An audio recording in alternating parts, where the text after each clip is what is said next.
भारत का दिल दिल्ली और दिल्ली में उत्तर पूर्वी क्षेत्र बीएसपी दिल्ली प्रत्याशी राजवीर सिंह अपना नॉमिनेशन फाइल करने निकल चुके हैं।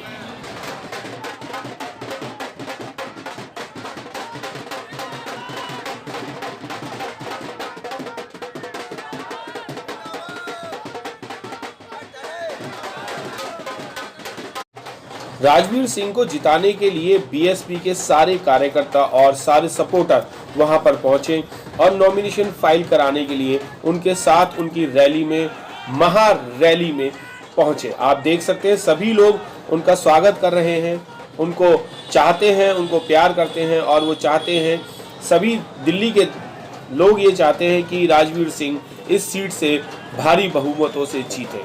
आप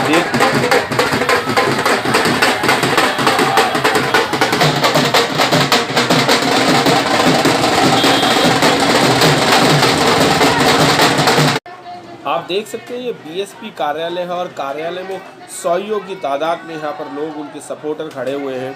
और आपको मैं बताना चाहूँगा कि दिल्ली प्रभारी भी यहाँ पर पहुँच चुके हैं। दिल्ली प्रदेश अध्यक्ष और दिल्ली प्रदेश प्रभारी जो 4 प्रभारी हैं वो भी यहाँ पर पहुँच चुके हैं और सभी कार्यकर्ता भी यहाँ पर उनके स्वागत के लिए कार्यालय में पहुँच चुके हैं। और यहाँ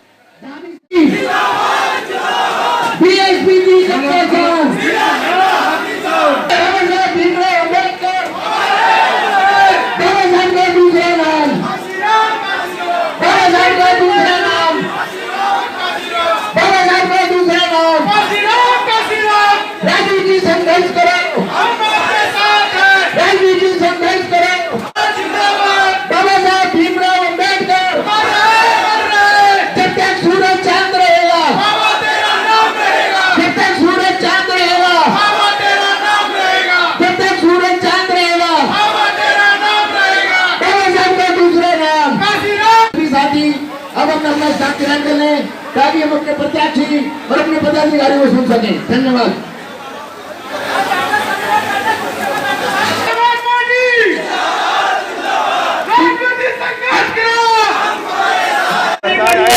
ऐसी सरकार आएगी जो जनता के लिए होगी, सिर्फ और सिर्फ जनता के लिए होगी। क्या करना चाहिए आम आदमी पार्टी के लिए, बीजेपी के लिए क्या करना चाहिए? केंद्र में सरकार है, बीजेपी के लिए ये कहना चाहता हूँ कि बीजेपी सरकार 25 तारीख को भारत से बिल्कुल चली जाएगी।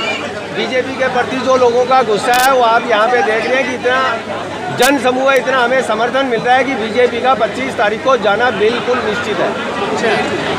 आपकी अगर सरकार आई है जी, महिलाओं के लिए सुरक्षा के लिए क्या किया? देखिए सरकार आई, बहुजन पार्टी अगर सरकार आई तो बताने की जरूरत ही नहीं है। बहुजन समाज पार्टी ने 4 बार जैसे उत्तर प्रदेश में करा कि किसी भी महिला के साथ कोई भी अभद्रता नहीं होगी, ये बहुजन समाज पार्टी 1 बार नहीं 4 बार साबित कर चुकी है। उसमें बताने की जरूरत नहीं है। इनकी सरकार में महिलाओं पे अत्याचार हो रहे हैं, दुराचार हो रहे हैं, बलात्कार हो रहे हैं, बेटियों के साथ बलात्कार हो रहे हैं, छोटी छोटी बच्चों के साथ बलात्कार हो रहे हैं। इनका ध्यान सिर्फ और सिर्फ अपने प्रचार में कोई काम नहीं। तो अब ये सरकार आएगी तो क्या क्या परिवर्तन लाएगी? हाँ जी, जो ये सरकार अब आपकी आएगी तो क्या परिवर्तन लाएगी? हमारी सरकार आएगी तो सबसे बड़ा परिवर्तन यह आएगा कि देश की सरकार देश के लिए काम करेगी, ना कि विदेश के लिए। सभी बेरोजगारों के लिए काम करेगी, माता बहनों के लिए काम करेगी, किसानों के लिए काम करेगी और निश्चित तौर से फौजियों के लिए काम करेगी। शिक्षा के लिए बहुजन समाज पार्टी की अगर सरकार आएगी तो शिक्षा के लिए निश्चित तौर से काम कराएगा। जो इंस्टीट्यूशन इन्होंने बर्बाद कर दिए हैं, जिनको ये देशद्रोह का, किसी को देशद्रोह बता के बंद करा देते, किसी को कुछ करा देते, ऐसा कुछ भी नहीं हो रहा है। शिक्षा पे स्तर पे पूरा ध्यान दिया जाएगा देश में। राजवीर सिंह और राजवीर सिंह जी की पत्नी ने बाबा साहब को और काशीराम साहब को नमन किया और अपनी नेता को भी नमन करते हुए वो इस कारवां में अब चल चुके हैं, अपने ये रथ पे बैठ चुके हैं। राजवीर सिंह जी अपने पूरे रथ पे बैठ करके अब नॉमिनेशन फाइल करने के लिए निकल रहे हैं। आप देख रहे हैं कितना सुंदर ये रथ बनाया गया है और इसमें चारों प्रभारी और दिल्ली प्रदेश अध्यक्ष और राजवीर सिंह जी जो प्रत्याशी हैं इस लोकसभा के, वो भी यहाँ से इनके साथ निकल चुके हैं।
जमी भाई साहब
चुनाव में किसे जिताने का है इरादा? भाई साहब, हम तो इस बार ऐसा चुनेंगे उम्मीदवार जो विकास करे लगातार, समस्याओं का करे समाधान और सबके दुख सुख में आए काम।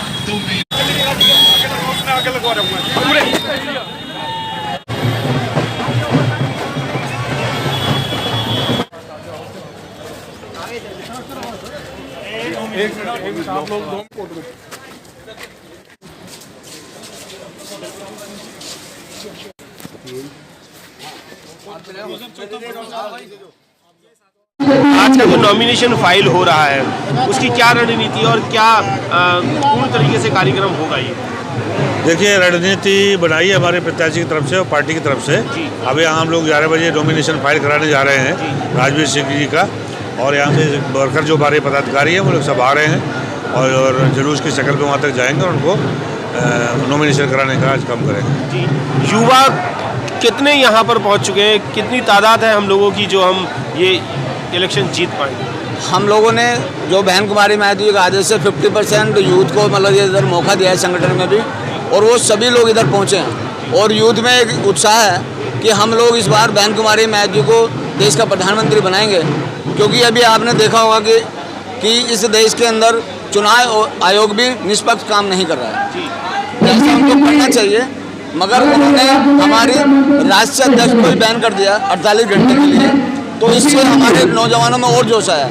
सर, मैं एक चीज़ और जानना चाह रहा हूँ कि बहन जी ने अभी एक मॉर्निंग में ट्वीट किया है कि योगी जो है वो घर घर जा के प्रचार कर रहा है, वो क्या आचार संहिता के उल्लंघन नहीं कर रहा हो? तो यही तो देखने की चीज़ है जो हमारी नेता बार बार बोल रही है कि यदि वो निष्पक्ष होते हैं तो वो सही निर्णय लेते हैं। जो बहन कुमारी महतो ने बोला है किसी धर्म से वोट नहीं मांगी थी, उन्होंने ये कहने का काम किया था कि यहाँ 2 प्रत्याशी मुस्लिम समाज के हैं। हम लोगों ने पहला अपना कैंडिडेट उतारा था, तो उसके बाद कांग्रेस ने दूसरा कैंडिडेट उतारा है। तो इसलिए आप मतलब इस बात को समझते हुए मुस्लिम समाज के लोग कौन आपका दोस्त है कौन दुश्मन है उसके आधार पर वोट करें, मगर उसको दूसरी तरह ट्विस्ट करके सामाजिक मतलब उस पर दायरे में उसको रखा गया और बहन कुमारी महतो को 48 घंटे का बैन किया गया, जिससे पूरे देश में हमारे नौजवानों में, महिलाओं में, हमारे देश के जितने भी हमारे संगठन के लोग हैं सब में पूरा रोष है। और इसका जवाब हम लोग वोटों से देने का काम करेंगे। कल आगरा में जो वोटिंग हुई है ये सिद्ध करेगी देश के अंदर कि मोदी बनाम ये चुनाव बहन कुमारी महतो जी का है। बहन कुमारी महतो निश्चित देश का प्रधानमंत्री बनने जा रही हैं, इसीलिए सारे बौखलाए हुए हैं और बौखलाहट के आधार पर इस तरह के निर्णय ये कर रहे हैं। घर घर जाके यदि मतलब योगी वोट मांग सकता है, आचार संहिता में फिर जो यहाँ का आयोग है वो क्या कर रहा है उसको देखना चाहिए कि यदि निष्पक्षता से पूरे देश के अंदर चुनाव कराया जाए तो फिर इन पर भी वो बैन लगना चाहिए और इन्हें सही निर्णय लेकर सही निर्णय देना चाहिए। मैं सर एक सवाल आपसे और पूछना चाहूँगा कि जितने भी स्ट्रीम मीडिया चैनल जो है वो मोदी, योगी और बीजेपी की बात कर रहे हैं, क्या वो इनडायरेक्ट वे में उनकी पब्लिसिटी नहीं कर रहे हैं और ये आचार संहिता का उल्लंघन नहीं है? देखिए, सबसे जो हमारे देश का लोकतंत्र है, चौथा स्तंभ मीडिया को माना जाता है। जब मीडिया ही अब इस तरीके से काम करने के लग जाएगा तो मुझे लगता है कि लोकतंत्र के लिए खतरा है। ऐसा नहीं करना चाहिए। आचार संहिता के उल्लंघन का पूरा मामला है, इसको चुनाव आयोग को संज्ञान लेना चाहिए कि व्यक्तिगत रूप से जिस तरह से वो मोदी को मोदी मीडिया नमो मोदी चला दिया है, यहाँ तक कि तमाम खाने के पैकेट में भी कर्मचारियों को भी दिया जा रहा है, प्रशासन को भी उत्तर प्रदेश में इस्तेमाल किया जा रहा है। खाने के पैकेट में मोदी लिख दिया जा रहा है, रेल के पानी में मोदी लिख दिया जा रहा है। ये क्या है? इस पर क्यों नहीं संज्ञान लिया जाता है? बहुजन समाज पार्टी इसका खूब निंदा करती है। इलेक्शन कमीशन के इस पर संज्ञान लेना चाहिए और उसको तत्काल कार्रवाई करनी चाहिए। मेरे साथ दिल्ली प्रदेश अध्यक्ष वी सर, मैं आपसे भी जानना चाहूँगा कि आज राजवीर सिंह जी नॉमिनेशन फाइल कर रहे हैं, इस फाइल में जो फाइल किया जाएगा और ये जो रूट बना है, इस रूट में कोई आचार संहिता का उल्लंघन तो नहीं होगा? आचार संहिता का कोई उल्लंघन नहीं है, क्योंकि परमिशन लेके हमने इसको आगे किया है और उनको बता दिया है कि हमारी इतनी गाड़ी आएंगी, इतनी जनता आएंगी, इतनी मोटरसाइकिल, सभी लिखित लेकर हमने उसको परमिशन लेने का काम किया।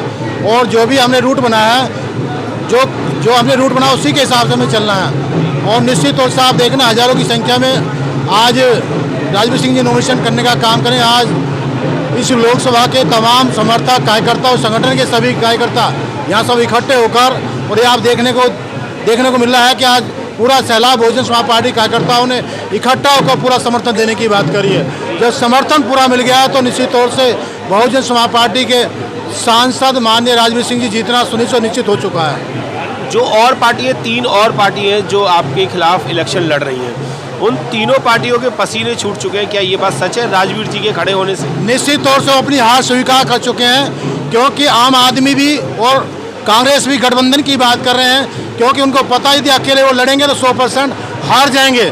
और निश्चित तौर से 5 साल लगातार इस क्षेत्र के जो सांसद रहे मनोज तिवारी जी ने 1 रुपये का काम नहीं किया। उनका इस क्षेत्र में विरोध है और निश्चित तौर से एक भी व्यक्ति भाजपा वोट डालने का काम नहीं करेगा।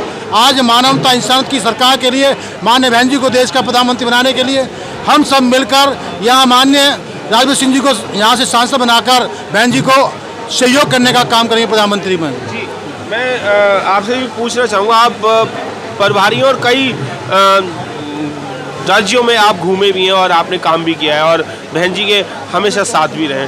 क्या लगता है कि इस बार दिल्ली के पूर्वी क्षेत्र में क्या ये जीत हो पाएगी? देखो, ऐसा है, इस बार जो है ये जो इलेक्शन है, हमने अपने कार्यकर्ताओं को इतना जो है समझाया है कि वो इसे आज़ादी की लड़ाई समझ रहे हैं और ये 2019 का इलेक्शन आज़ादी की लड़ाई है।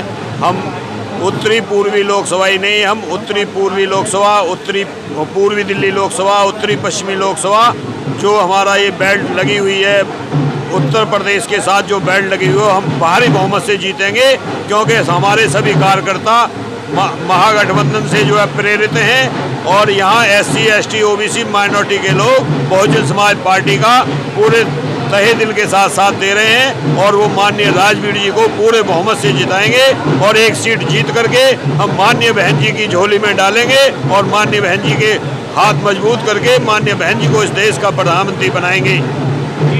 बहन कुमारी मायावती जी को प्रधानमंत्री बनाने के लिए युवाओं की भागीदारी बहुत रहेगी।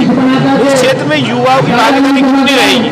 युवाओं की भागीदारी हमारे पास काफ़ी है, 50% से ऊपर है। तल्लीनता के साथ सारे कार्यकर्ता लगे हुए हैं, वो काम करें, आप देखेंगे युवा नजर आएगा। और आज उत्तर पूर्वी जो दिल्ली है, उनके प्रत्याशी राजवीर सिंह जी, उनका आज नामांकन के लिए हज़ारों की संख्या में आज लोग यहाँ पर इकट्ठा हुए हैं। और आज जो बहुजन समाज पार्टी की जो दिल्ली में स्थिति है, वो बहुत मजबूत स्थिति है। ये हवा उत्तर प्रदेश से दिल्ली की तरफ चल रही है और आज हम लोग आपको दावे के साथ कह सकते हैं, ना बीजेपी को जीतने देंगे, ना कांग्रेस जीते देंगे और झाड़ू वाला झाड़ू लगाता रहेगा। यहाँ से जीतेंगे तो राजवीर भाई हमारे बहुजन समाज पार्टी के प्रत्याशी जीतेंगे। इसके पीछे कारण भी है, इसके पीछे कारण ये है कि आज बहन कुमारी मायावती जी के आदेश पर जितने भी दलित समाज के लोग हैं, अल्पसंख्यक समाज के लोग हैं, पिछड़ी समाज के जो लोग हैं, वो सब लोग आज इकट्ठा हुए और उन सब ने शपथ लिया है, कसम खाया है कि किसी भी हालत में हमें उत्तर पूर्वी जो जिला है, उत्तर प्रदेश जो हमारी लोकसभा है, उस लोकसभा से हमें राजवीर जी किसी भी हालत में हमें लोकसभा में पहुंचाने का काम करेंगे। तो हमारे माननीय जितने भी साथी हैं, प्रभारीगण, सब लोग यहाँ पर उपस्थित हैं और आज धूमधाम के साथ, गाजे बाजे के साथ आज नामांकन होगा और नामांकन के बाद पूरी हमारी टीम हमारे अपने प्रत्याशी को जिताने में हम लोग लगेंगे और पूरा बाबा साहब के आशीर्वाद के कारण, पूज्य काशीराम साहब के आशीर्वाद के कारण हम 100% इस सीट को जिताने का काम करेंगे। आप लोगों का बहुत बहुत धन्यवाद, थैंक यू वेरी मच, आप लोग यहाँ पर आए। देख रहे हैं, जी भारत के कोने कोने में भी जा रहे हैं, थैंक यू, प्रचार करने के लिए बसपा पार्टी का। जी जी, उत्तर प्रदेश का जो गठबंधन हुआ है, उस गठबंधन का असर कहाँ तक है देश के कोने कोने का? गठबंधन आज पहली नंबर स्थिति में है और आपको जानकर बड़ी खुशी होगी कि आदरणीय जो नरेंद्र मोदी जी हैं, उनको हमने वहाँ पर 0 कर दिया है उत्तर प्रदेश की ज़मीन पर। गठबंधन के कारण आज मोदी जी की हालत बहुत ख़राब है। गठबंधन आज फर्स्ट पोजीशन पर है, हम 70+ पर वहाँ पर जीतने जा रहे हैं। जी, तो देखा जाए तो उस लहर का असर दिल्ली के अंदर 100%। उत्तर पूर्वी जो है उत्तर प्रदेश से टच करता है, उसकी हवा यहाँ चल रही है। गारंटी हम लोग यहाँ जीतेंगे, 100% जीतेंगे। क्षेत्र की जनता से क्या अपील करेंगे, क्योंकि आप भी हम क्षेत्र की जनता से अपील ये करेंगे कि जिन लोगों ने आपसे झूठे वादे किए हैं, उन लोगों से आपको सावधान रहना है। आदरणीय बहन कुमारी मायावती जी कोई वादे नहीं करती हैं, वो काम में विश्वास करती हैं। जब हम लोग सरकार में होंगे, सत्ता में होंगे, तो गारंटी के साथ हम वादे नहीं करेंगे, उनको काम देने का काम करेंगे। आपने उत्तर प्रदेश की ज़मीन पर देखा है, हमने लाखों लोगों को काम देने का काम किया, लाखों लोगों को ज़मीन देने का काम किया, मकान देने का काम किया। हम लोग करने में विश्वास करते हैं, बात करने में विश्वास नहीं करते। जाएंगे मेरे साथ है महेंद्र जी। सर मैं आपसे भी जानना चाहूँगा कि आज की क्या प्रोग्रामिंग क्या है आज की जो प्रोग्रामिंग है, मैं उत्तरी पूर्वी लोकसभा का मुख्य कोऑर्डिनेटर हूँ और अभी सब लोग एकत्रित हो गए हैं। क्षेत्र से करीब हज़ारों की संख्या में गाड़ियाँ आ रही हैं, यहाँ पर इकट्ठे हो गए। फिर गोकलपुरी की तरफ जो है यहाँ से जुलूस चलेगा और गोकलपुरी से आगे मौजपुर की तरफ होता हुआ, मौजपुर से फिर सोपुटे रोड पे होता हुआ, फिर वापस गोकलपुरी लोनी गोल चक्कर आके नंदनगरी की तरफ अपना नॉमिनेशन फाइल करेंगे। बड़ी ही ज़्यादा से ज़्यादा संख्या में, हज़ारों की संख्या में लोग इनके नॉमिनेशन में अपनी दस्तक दे रहे हैं और कार्यकर्ताओं में बड़ा उल्लास है, कार्यकर्ताओं में बड़ा जज्बा है और कार्यकर्ता जो है पूरे दमखम से राजवीर जी को जिताने के लिए लगे हुए। कितने वोटों से इस बार राजवीर जी की जीत होगी, कितने ऊपर होंगे वोट? राजवीर जी की जो जीत है लाखों वोटों से ऊपर होंगे, क्योंकि बाकी जो वोट हैं वो बट रही हैं। जो आम आदमी के जो कैंडिडेट हैं शायद दलीप पांडे हैं और जो कांग्रेस के शायद अग्रवाल जी हैं। तो ये हमारे जो कैंडिडेट राजपूत समाज से हैं, राजपूत समाज भी बड़ी संख्या में इनके साथ जुड़ रहा है। राजपूत समाज, दलित समाज और मुस्लिम समाज, तो ये लाखों की संख्या में बढ़त देंगे। बहुजन समाज के लिए आज वो लड़ाई की शुरुआत है, नॉमिनेशन का दिन है आज। और असली 14 अप्रैल जो आपने बहुत लोगों ने अभी बाबा साहब का जन्मदिन मनाया है, बहुत लोगों ने इस देश में 2 अप्रैल देखा है। जो चुनाव है अगले महीने की 12 तारीख को, वो उस दिन सच्ची श्रद्धांजलि देने का समय है बाबा साहब को और माननीय साहब काशीराम को। अगर बहुजन समाज के लोग मानते हैं कि इस देश में अगर आपकी इज्जत है, आपका सम्मान है और आपको जो अधिकार मिले हैं वो बाबा साहब अम्बेडकर की वजह से हैं, तो मई में 12 मई को बहुजन समाज पार्टी को जिताने का काम करे। इस समाज के महापुरुषों का मिशन है ये राजनीतिक पार्टी नहीं है, ये हमारी आज़ादी का एक हथियार है जो हमारे महापुरुषों ने बनाया है। अगर आप लोग चूक गए इस बार, तो ये मनवादी ताकतें इतनी शक्तिशाली हो गई हैं। जो भाजपा और कांग्रेस में जो हमारे लोग बैठे हुए हैं, जो समाज की दलाली करते हैं आम आदमी पार्टी में, आप लोगों ने देखा कि केजरीवाल जिसको गाली देता सरकार में आया कांग्रेस को, आज कह रहा बहुत अच्छी है जी, गठबंधन कर लो। ये एक ही थाली के चट्टे बट्टे हैं, ये अलग अलग पार्टियां नहीं है। भाजपा हो चाहे कांग्रेस हो, एक में दुरानी, एक में जिठानी, एक में राहुल गांधी, एक में वरुण गांधी, ये पार्टी अलग का है। अलग कोई है तो बाबा साहब अम्बेडकर की पार्टी है, माननीय साहब काशीराम की पार्टी है, बहन कुमारी मायावती उसकी सुप्रीमो है। बहुजन समाज पार्टी हमारा घर है 85% लोगों को। ये लड़ाई असली लड़ाई चुनाव के दिन है और बाबा साहब अम्बेडकर ने आपको इतना बड़ा हथियार दिया है, अगर आप लोग इस्तेमाल नहीं करोगे ना तो इसके बाद चुनाव नहीं होने वाला बहुजन समाज के लोगों, और तुम लोग उसी व्यवस्था में पहुंच जाओगे जिसको ये रामराज कहते हैं। और हमारे लोगों के साथ जितने भी उत्पीड़न हुए हैं सारे इन्हीं पार्टी के लोगों ने किए हैं। मुसलमानों के खिलाफ बरगलाया जाता हम लोग सिर्फ जो है ना चुनाव में दलित और बहुजन समाज के लोगों को हिंदू बनाया जाता है, उसके बाद हम लोगों को इन्हीं लोगों के द्वारा पीटा जाता है, इन्हीं लोगों के द्वारा उत्पीड़न किया जाता है। और मैं स्पेशली मुसलमानों को, दिल्ली के मुसलमानों को कहना चाहता हूँ, जब कोई मुसलमान एयरपोर्ट पे जाता है तो सिक्योरिटी इंचार्ज की उंगलियों का दबाव बताता है इस देश के हालात क्या हैं, और उस समाज को इस देश में हमेशा नज़रअंदाज किया गया। कांग्रेस ने इस्तेमाल किया, भाजपा ने इस्तेमाल किया, लेकिन मैं गारंटी देता हूँ एक बार देश की प्रधानमंत्री बहन जी को बना दो, ऐसी सरकार जो बाबा साहब के कॉन्स्टिट्यूशन को मैनिफेस्टो मानते हो, अगर वो सरकार आएगी तो जितने देशद्रोही हैं, जितने भी ये पैसा लेके भागे हैं, या जो चौकीदार चोर है जिसने देश को लूटा है, आज पूरे देश के जो गद्दार हैं सब अपने आप को चौकीदार कह रहे हैं और इसको बचाने में लगे हुए हैं। तो ये साबित हो चुका है, ये फेलियर है। ये आरएसएस और भाजपा की जो सरकार है, ये मनवादी सरकार है, फेलियर सरकार है, इनके पास कोई मुद्दा नहीं मानने के लिए। 7 प्रत्याशी बसपा उतारेगी, क्या उनमें से एक आप भी होने वाले हैं? देखिए, मैं तो सिपाही हूँ बहन जी का, ये जहाँ खड़े करेंगे हम लड़ने के लिए, मरने के लिए तैयार हैं। हम इस कार्यों को आगे बढ़ाने के लिए आए हैं, अपने घर को मजबूत करने के लिए आए हैं। जहाँ हमारा इस्तेमाल करना चाहते हैं पार्टी के जो प्रमुख लोग करें, हमें कोई आपत्ति नहीं है। चाहे चुनाव लड़वाओ, चाहे बूथ पे खड़े करो, चाहे कहीं भी खड़े करो, हम बहुजन समाज पार्टी के साथ, बहन जी के साथ आजीवन है। और संदीप जी, कितना फर्क है इस समय दिल्ली के अंदर, जैसे उत्तर प्रदेश में गठबंधन चल देखिए, जैसे मैं रास्ते में आ रहा था, हमने अपनी गाड़ी में गाने चला रखे थे बहन जी के, और लोग रोक रोक के पूछ रहे थे मुसलमान और दलित कि भैया आज क्या है, बहन जी आ रही है क्या। और ये सबसे अच्छी बात है, सिर्फ एक बहन जी ऐसी नेता इस देश में जो बहुजनों की क्या सर्वजन की बात करती हैं, सब गरीबों की बात करती हैं। हमारे बाबा साहब भी ऐसे ही थे। बाबा साहब अम्बेडकर ने संविधान में सबके लिए लिखा, किसी के साथ भेदभाव नहीं किया। मैं गारंटी देता हूँ, अगर देश की प्रधानमंत्री बहन जी बनती है तो इस देश का जो आम जन है, जो इस देश का मूल निवासी है, या जो इस देश में आज रह रहा है, हर आदमी खुशहाल होगा। किसान खुशहाल होगा, मजदूर खुशहाल होगा, शिक्षक खुशहाल होगा, सब खुशहाल होगा। संदीप जी, पहले चरण के चुनाव हुए हैं, उस चुनाव के अंदर ईवीएम में बहुत बड़ी गड़बड़ी बताई गई है।